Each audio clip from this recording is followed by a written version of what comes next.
My name is Harold Whitaker. I'm 62 years old. And a few months ago, my daughter told me that money can't buy respect. Now, I'm not the type to get rattled by words. I've seen things, done things, built a life out of dirt and determination.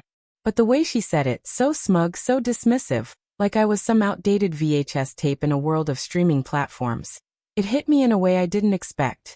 We were sitting at this fancy sushi place in downtown Manhattan. The kind of place where they serve you 2 bites of raw fish on a leaf and charge you $30 for it.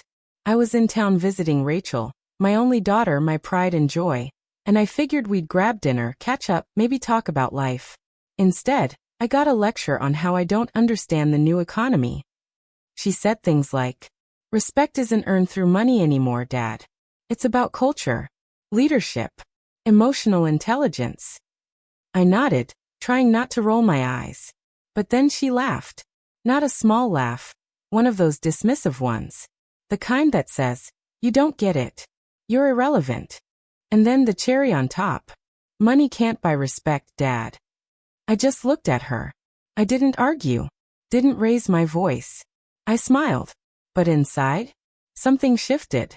Because let me tell you something. I didn't grow up with much. My father was a steelworker in Pittsburgh. Died at 52 from lung issues. I started working at 15, first in a gas station, then construction, then driving long-haul trucks. I learned the value of hard work, responsibility, and most of all, earning respect. Not demanding it. Not asking for it. Earning it. I built my logistics company from the ground up. No investors. No trust fund. Just grit, bad coffee, and late nights in warehouses. When I sold it at 59 for $18.7 million, I thought I'd finally earned my rest. I thought I'd finally earned my daughter's respect too. Apparently, I was wrong. That night, back at my hotel, I couldn't sleep. Her words kept playing in my head, over and over like some broken record. Money can't buy respect. I started Googling. I looked up the company Rachel worked for, Stratagem Solutions. A mid-sized tech firm and enterprise marketing tools. Fancy buzzwords, trendy campus, beanbag chairs, and kombucha on tap. Typical. But then I dug deeper. And I found cracks. Turns out, Stratagem was hot on the outside, but lukewarm in the books. Overextended, overhyped, and underled. They were looking for capital. Quietly. Desperately. Their founder had burned bridges, their leadership was shaky, and their board was restless. I smelled opportunity. You see, I'm not the richest guy in the room, but I've been around long enough to know when something's ripe for picking. And I had a point to prove. Not just to Rachel, but to myself. So I called up a few old friends. Moved some money. Started talking to lawyers and private equity folks I used to play poker with. I didn't need to buy the whole company. I just needed enough. And 3 weeks later, through a combination of shell companies and clever footwork, I owned 52% of Stratagem Solutions. My daughter's company. The one she thought was untouchable. The one she said I couldn't possibly understand. I became the majority shareholder. Just like that. But here's the kicker. I didn't tell Rachel. Not right away. I wanted to walk into that building, unannounced, and see how they'd treat me. See how she'd react. Not as Dad, but as Mr. Whitaker. The man who now had the power to hire and fire. Let me be clear, this wasn't about revenge. I love my daughter more than anything in this world. But sometimes, the world needs a reminder that old dogs don't just sit on porches.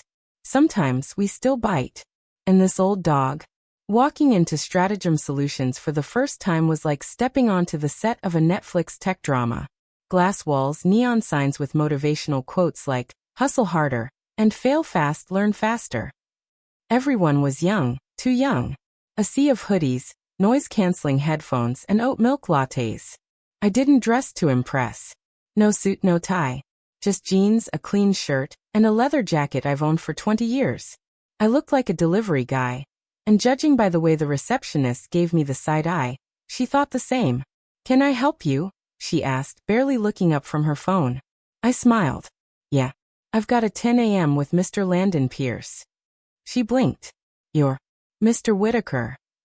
I nodded. Her face changed immediately. Panic, then politeness, then professional stiffness. She tapped something on her iPad and buzzed me through. That was my first taste of the shift. I hadn't even revealed myself as the new boss yet. Just another investor with a meeting on the books. Landon Pierce, the CEO, or rather the former CEO, was in his early 40s, all charm and posture. He greeted me like he was doing me a favor by showing up on time. "Harold, great to finally meet. Hope the trip wasn't too rough," he said, flashing that overconfident startup founder smile. We shook hands. "It's good to be here," I replied. "Looks like you've built something pretty interesting." "Trying to change the world," he said. Yes. The Tech Messiah complex. I've seen it before. Build an app, get a valuation. Suddenly you think you're Steve Jobs.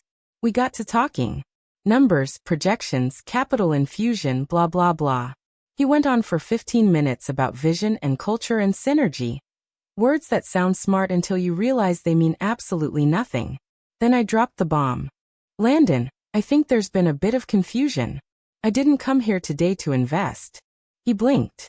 "Oh, I already own controlling interest. 52% to be exact.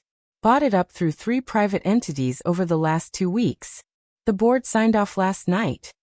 He went pale. "I'm not here to disrupt anything," I said calmly. "I just want to make sure the place is being run properly." There was a long silence. And then he laughed nervously, like I'd made a joke. But I didn't laugh. I just looked at him. Suddenly, the charm was gone. His smile fell into a twitch. He excused himself, said he needed to make a few calls. I sat back and looked out the glass wall at the open office floor below. That's when I saw her. Rachel. My daughter. She was in the middle of a brainstorming session with her team. Animated as always, scribbling things on a whiteboard, laughing, leading. She didn't see me. Not yet. I watched her for a full 5 minutes. Pride swelled up in my chest. She was good. I could see it. She had that energy, that command. She belonged here. But she didn't know who she was really working for now. I asked the assistant to have her come up to the executive lounge. No explanation. Just said, "Send Rachel Whitaker to the 12th floor. Private meeting." When she walked in, her face was confused at first, then annoyed. "Dad, what are you doing here?" "Hey, sweetheart. Thought I'd drop by. Big day. Big day." I gestured around. "First day at my new company." She laughed. "What? Don't tell me you got hired here or something." I leaned forward, locking eyes with her. "No, Rachel. I bought it." She stared at me. I could see her trying to process it, trying to figure out if this was some kind of joke. Then I pulled out the shareholder documents, laid them on the table like a royal flush. Her face fell. "You bought Stratagem? Majority share. Effective this morning. I guess that makes me your boss." Her voice was a whisper. "You're joking." I smiled. "You said money can't buy respect. I guess we'll find out." She stood up. "Why would you do this?" "You made a point. I just wanted to see if it held up in the real world." She shook her head, angry, embarrassed, confused, all at once. "You don't belong here, Dad. You don't understand this world." "Maybe. But I understand people. And I understand business. And right now, this company's bleeding money and losing direction. So I'm here to fix it." She didn't say another word. Just walked out of the room, back straight, fists clenched. I sat there alone, wondering if I'd made the right move. But then I remembered something my old boss told me years ago when I was still driving trucks. Respect's like a bank account. You don't get interest until you make a deposit. And I had just made a very big deposit. The first thing I did as the new majority owner of Stratagem Solutions was simple. I called a full executive meeting, 9 a.m. sharp, conference room Alpha, no exceptions. You want to know how to make tech executives sweat? Make them come in early and on time. I stood at the head of the long glass table, watching them trickle in. Some were curious. Some irritated. Most confused. These were the same people who'd been floating on free kombucha and unearned bonuses for the past 2 years, coasting on vague goals and LinkedIn buzzwords. Landon Pierce, the now former CEO, walked in last. He tried to sit at the head of the table. I raised my hand. "That seat's taken," I said. He paused, gave me a look, then slowly slid into a chair 3 spots down. Good. He was learning. I started without a PowerPoint. No fancy visuals. Just words. This company is bleeding. Not because of bad luck, not because of the market, because of leadership. That stops today. Silence. One woman raised her hand. VP of Brand Strategy or some title like that. With all due respect, Mr. Whitaker, do you even understand our culture here? I smiled. I understand cultures that make money. This one doesn't. She didn't speak again. Then I laid out the plan. Phase 1. Restructure the leadership team. That meant 2 VPs, a director, and yes, Landon were out. Severance packages, exit interviews, and security badges collected by noon. Phase 2. Freeze on non-essential projects. No more spending $80,000 on team bonding retreats. We were cutting the fat. Phase 3. Every department head would need to deliver a 60-day action plan with measurable KPIs, or they'd be replaced. I could feel the tension in the room shift. The vibe was no longer, who is this guy? It was, oh God, he's serious. And then came the unspoken issue, Rachel. She wasn't in the executive meeting, but everyone knew who she was. Knew she was my daughter. And I could see it in their eyes. They were wondering if she'd get a pass. Spoiler alert. She didn't. At 1 p.m., I scheduled a one-on-one meeting with her. She walked into my office like a soldier going into battle. You fired Landon, she said, arms crossed. He fired himself, I replied. I just made it official. And now what? You're going to turn this into a trucking company? I leaned back. No. But I am going to turn it into a business that survives the next 2 quarters. She sat, reluctantly. Rachel, I said, let's talk straight. You're talented. I saw you lead that team. You've got fire instincts. But you're also used to being the smartest person in the room, and the rules not applying to you. She blinked. That stung.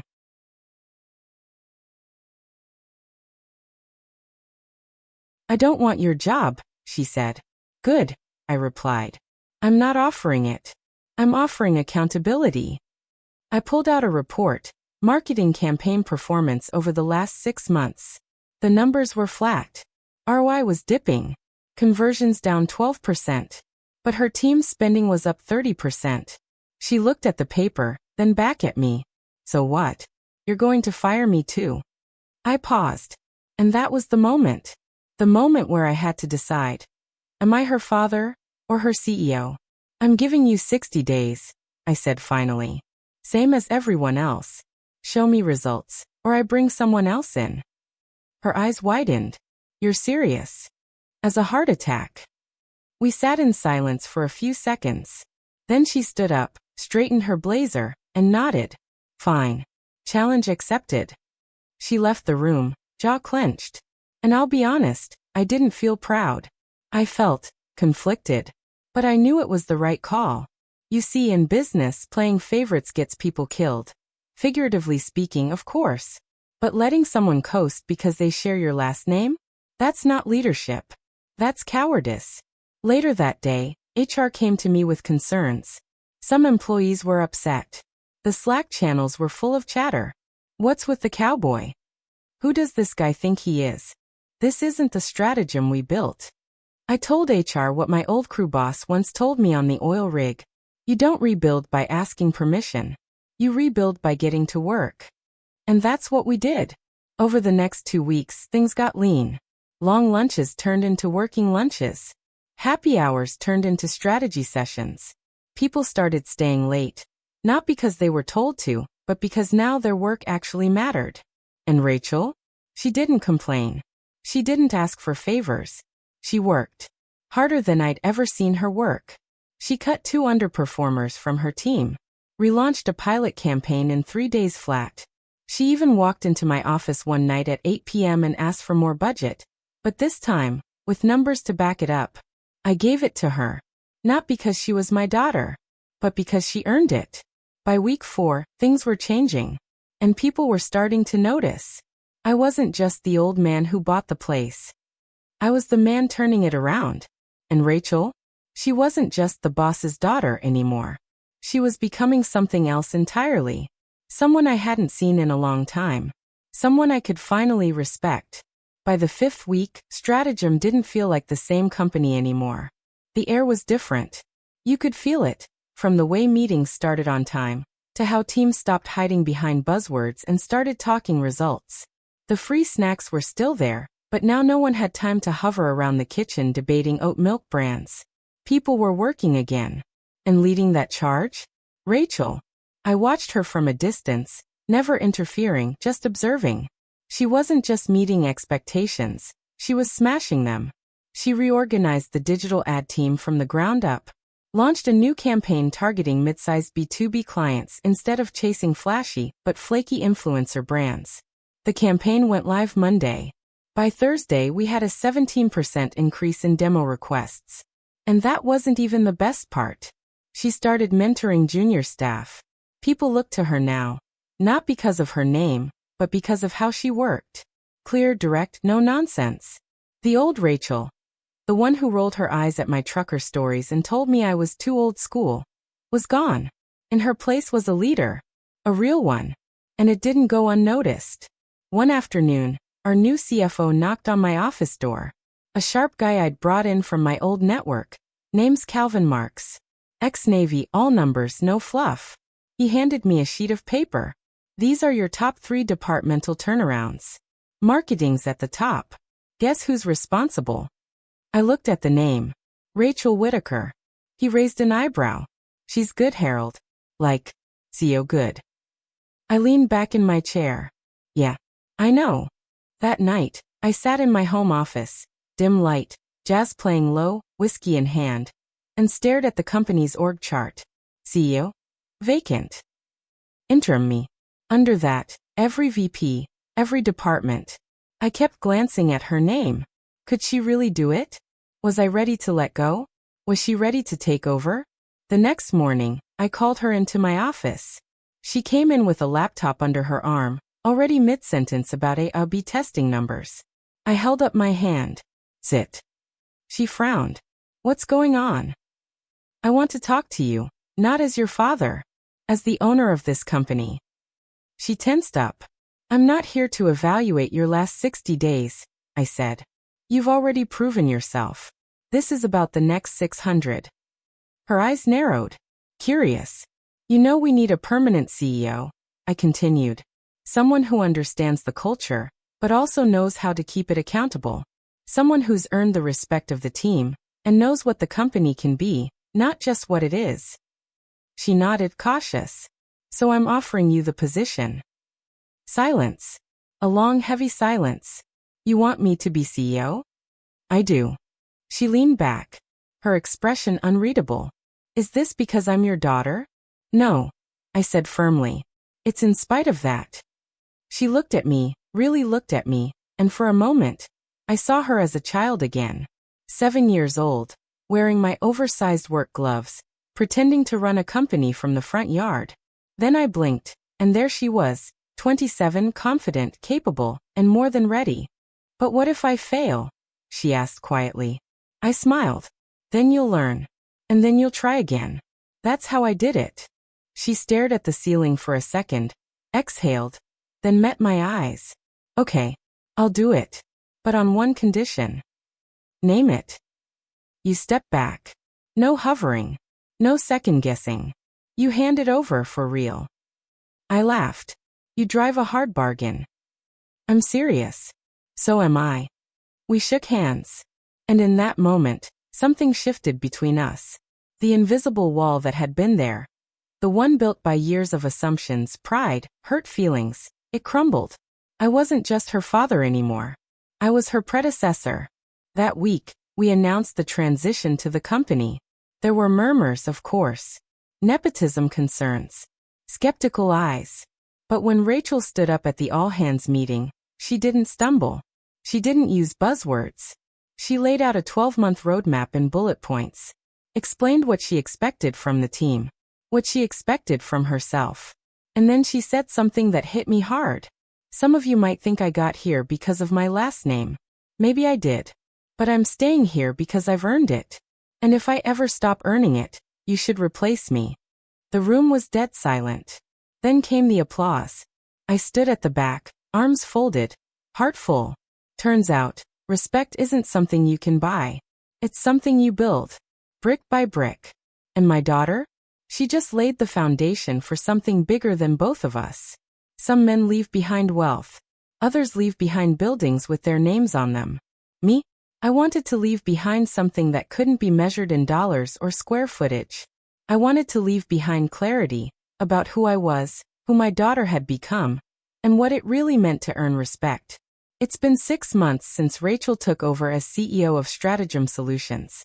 And I've kept my promise. I haven't stepped foot in that building since the day she took the reins. No quick check-ins. No unsolicited advice, no late-night emails. I became what I promised I would. A silent partner. At first, I thought it would be easy. But I'll be honest, it was hell. Sitting back and watching from the outside. Watching your child take your place. Watching her struggle, succeed, and lead without you? That's not easy. But that's legacy. Every morning I wake up early, old habits die hard, and check the stock trends, the press releases, the client updates. And every time Stratagem hits a milestone, I smile like a proud fool in a rocking chair. The media picked up the story after a while. Retired businessman installs daughter as CEO after secret buyout. Some applauded it. Others criticized it. A few called it textbook nepotism. One headline read, "When dads go corporate. Can family ever mix with business?" To those people I say this. You didn't see the nights she stayed up rebuilding a failed campaign from scratch. You didn't see her fire a close friend because the numbers didn't lie. You didn't see the day she stood up to the board and defended her vision. And won. She earned every inch of that chair. And me? I finally understood something I'd never grasped before. Not as a businessman, but as a father. You don't earn your child's respect by preaching, or by giving, or even by buying. You earn it by trusting them. Even when it's hard. Even when your hands itch to take control again. Especially then. One afternoon, Rachel came over to visit. Just the two of us. We grilled steaks on the back patio and talked about everything except business. Then, as the sun dipped behind the Arizona hills, she said something I'll never forget. "You know, Dad, I was wrong." I looked at her confused. About what? She smiled. Respect. You can't buy it. But sometimes, money gives you just enough leverage to earn it. I laughed. I'll take that as an apology. She raised her glass. And I'll take that as a thank you. We clinked glasses in silence. That's when I realized, this whole journey wasn't about proving her wrong. It was about reconnecting. I had spent years building businesses, signing checks, chasing wins. But I'd missed the most important venture of all. Building a relationship with my grown daughter. Buying the company wasn't the end of the story. It was the beginning of a new one. Not as parent and child, not as boss and employee, but as two leaders, who finally saw eye to eye. So if you're still listening, if you're someone who thinks they've gotten too old, too outdated, too pushed aside to matter anymore, let me tell you this. Respect isn't about being young, or loud, or trendy. It's about staying sharp, staying true, and staying in the fight. You don't need to wear a hoodie or go viral to make an impact. Sometimes all it takes is showing up when it really counts. I did. And now, she's leading. And I'm finally at peace.